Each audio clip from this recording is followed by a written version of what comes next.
Les amis, bonjour, j'espère que vous allez bien, que tout se passe pour le mieux pour vous. Soirée Ligue des Champions, PSG Bayern, on y est. Le PSG perd ce match 1-0, en ayant marqué un but refusé. La première mi-temps n'était pas à la hauteur dans ce qu'on attendait, clairement. Dans les dernières minutes, Paris, on se dit qu'il y avait moyen. Mais on en parle après le générique. Bon, j'ai eu tort. Dans mon prono, j'ai eu tort. J'ai dit que Paris allait battre le Bayern. J'ai dit qu'on allait voir un visage de Paris inattendu. Mais sur la fin de match, et en plus j'évoquais aussi le fait qu'Mbappé puisse jouer. Et c'est quand Mbappé a joué qu'il s'est passé un but refusé sur un rien et que Paris a vraiment poussé. Tout s'explique. Là, je commence avec la fin du match, mais globalement, avant qu'Mbappé rentre en jeu, le PSG n'avait qu'une chose en tête, c'était de sortir de ce match sans la défaite. En plus, ça rime. Réussir à sortir de ce match sans défaite, et donc on a vu un PSG auquel on est rarement habitué chez eux, les voir totalement reculer et essayer de survivre à un Bayern vraiment décevant.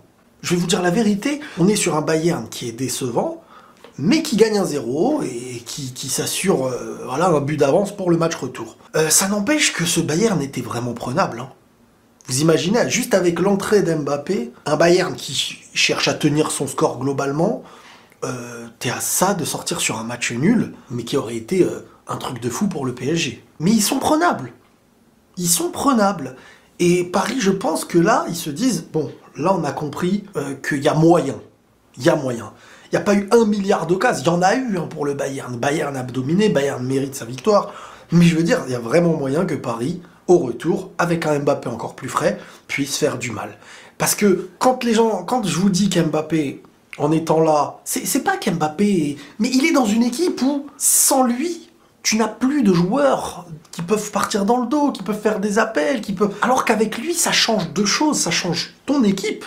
Ça change Messi, ça change Neymar qui deviennent beaucoup plus utiles balle au pied, et ça change l'équipe adverse qui ne jouera plus de la même manière, qui sera beaucoup plus sous tension, sous pression. Le danger est H24 dans le match, dans ton dos. Donc vraiment, rien n'est encore fait.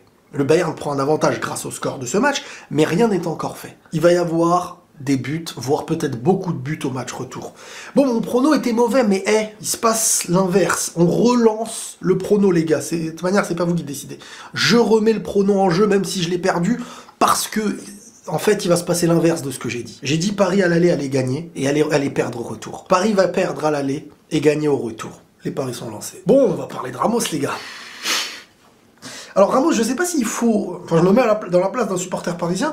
Je sais pas si le supporter parisien doit insulter Ramos ou doit l'applaudir. Parce que le Ramos que tu vois ce soir, c'est un Ramos Ligue des Champions Real Madrid. Ce qui veut dire que le mec est là, a le potentiel d'être là, mais tu sens qu'en Ligue 1, ça ne pousse pas les joueurs vers le haut.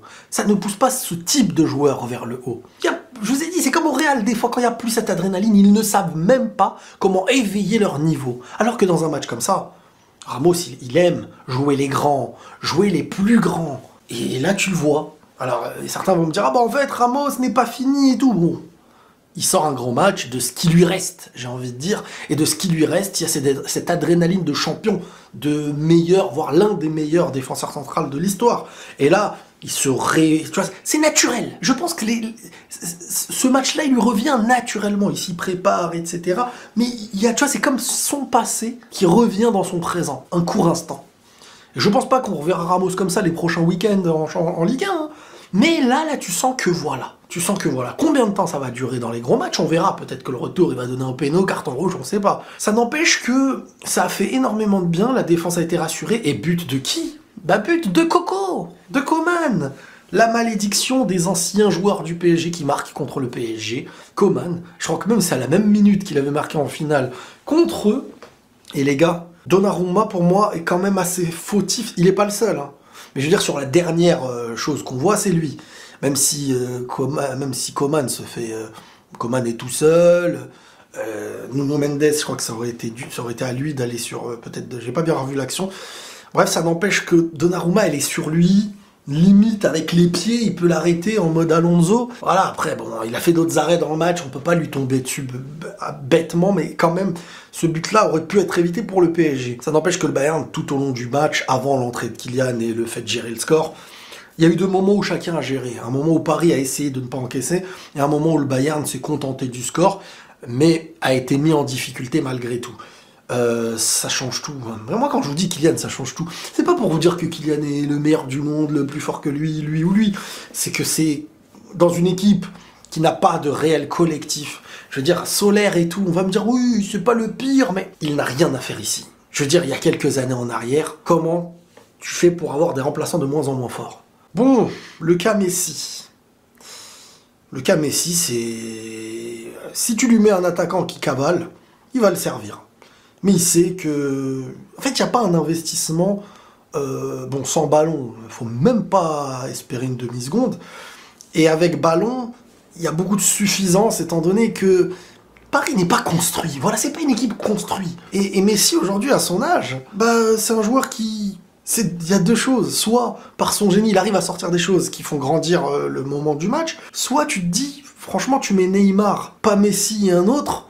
qui peut-être a du niveau, ou qui défend, ou qui a un profil à faire beaucoup plus de, je sais pas, un Valverde, à la place d'un Messi, au PSG, là, tu te dis, mais c'est 10 fois plus bénéf, parce que le porteur, tu l'as déjà, et t'as les efforts en plus qui vont changer beaucoup de choses, des espaces, des efforts défensifs, offensivement, athlétiquement. Je le dis et je le répète, certes, Messi, Neymar pourront faire des choses incroyables à eux deux, quand il y a Mbappé et tout, mais aujourd'hui, quand je vois Messi qui se fait bouger, oui, il fait des petites actions, c'est normal, mais à ce niveau-là, tu demandes beaucoup plus d'intensité, beaucoup plus.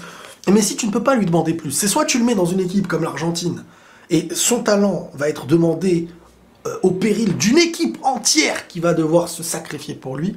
Mais au PSG, t'as Neymar qui porte et qui bouge beaucoup plus, t'as Mbappé devant qui prend les espaces, et autour tu mets des mecs qui charbonnent. Et c'est comme ça que ça pourrait aller mieux. Parce que là, bah pour moi, il y a un non-match en fait de Messi.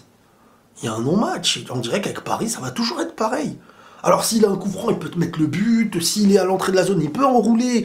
Mais sur l'addition de minutes où un autre gars à sa place aurait été plus utile, je sais que ça fait bizarre, là, j'évoque vraiment le cas Messi, PSG. Hein. J'évoque pas Messi dans sa globalité, Argentine et tout, on a vu. Mais le cas Messi PSG qui est à la fois une erreur, pour moi, de recrutement, parce que pour moi, bon, bah, ça n'a rien à... Enfin, je veux dire, Messi au PSG aujourd'hui... ça fait pas grandir le club, en fait. C'est ça que je veux dire. Voilà, sportivement, il a pas fait grandir quelque chose. Et tout Messi qu'il est, si on doit le juger que sur Paris, si les supporters doivent le juger que sur Paris, et non pas sur les ballons d'or qu'il a ou ce qu'il a gagné à côté, bah c'est quand même très très léger. C'est très léger. Et dans des matchs comme ça, tu te dis bah, que t'aimerais quand même avoir un gars. Si t'as pas Neymar, tu dis vas-y d'accord, alors Messi est le porteur, et t'as le mec devant qui lance les appels, comme Mbappé. Mais si t'as Neymar bouge plus, Neymar est plus jeune, et Neymar voilà, peut offrir des caviars à Mbappé comme Messi peut en offrir. Mais Messi, c'est soit on joue autour de lui, pour lui, et là il va se donner, il va faire les diffs, il sait qui fait quoi, c'est construit, c'est cohérent, soit il est au PSG, il joue avec eux quand il a la balle, quoi. Et ça se voit, ça se ressent. Bon, la défense n'a pas été si mauvaise que ça je l'avais senti. Que Paris allait vraiment... Et c'était vraiment la bonne chose à faire, hein, parce qu'il n'y avait pas d'autre moyen en première mi-temps que de défendre. Il n'y avait pas d'autre moyen que de défendre, là, avec le PSG actuel. Donc joue avec tes forces. Si tu sors de tes rideaux défensifs, tu vas encaisser. Donc voilà, ils ont joué avec leurs forces, et quand ils ont fait rentrer Kylian, et ben, ils ont apporté cette option beaucoup plus offensive, et il y a deux doigts d'égaliser, donc voilà, tout est jouable, l'espoir est de retour à leurs yeux. Maintenant, à voir, hein, je ne sais pas c'est dans combien de temps le prochain match, mais côté Bayern, j'ai quand même été assez déçu du Bayern qui n'a pas montré un visage comme on les connaît après un 1-0, en train de te pousser, truc. Un Bayern vraiment... Bon, après, t'as envie de dire, limite, en se contentant du minimum chez eux, ils arrivent quand même à gagner au Parc des Princes 1-0, quand même. Et puis, ce qui est triste aujourd'hui, c'est de se dire que Paris perd 1-0. Et limite, je pense que très peu de supporters vont limite être vraiment deg, à part pour les dernières minutes. Mais qu'au fond, ils vont se dire, c'est pas un mauvais résultat et tout. Et c'est là où tu vois que le club a chuté. Tu te dis, défaite, chez toi. Mais tu te dis, tellement on part de loin, tellement on était au fond du gouffre, sur 1-0, on le prend. parce qu'il reste de l'espoir. Le fait de perdre chez toi avec l'idée qu'il y a de l'espoir est devenu presque une victoire aujourd'hui au PSG pour vous dire que le club a vraiment coulé. Hein, on va le dire comme il faut. Bon, il va pas falloir encaisser par contre là-bas, c'est qui tout double. C'est soit tu marques et tu relances le match totalement, soit ils t'en mettent un deuxième, et là, ça va être très dur parce qu'il va falloir te libérer. Et eux, c'est ce qu'ils aiment le plus.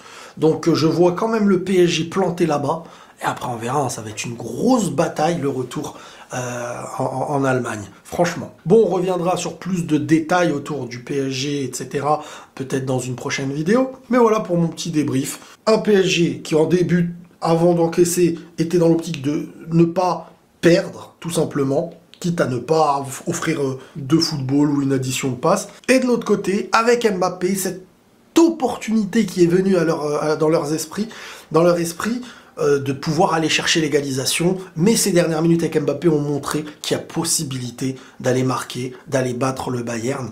Maintenant, les battre chez eux, ça va pas être facile, surtout qu'il faut marquer, il va falloir que tu mettes 2-0 quand même, minimum, 2 buts d'écart quoi. Donc ça va être très très spécial, impatient de voir le retour les amis, prenez tous soin de vous et la paix sur vous.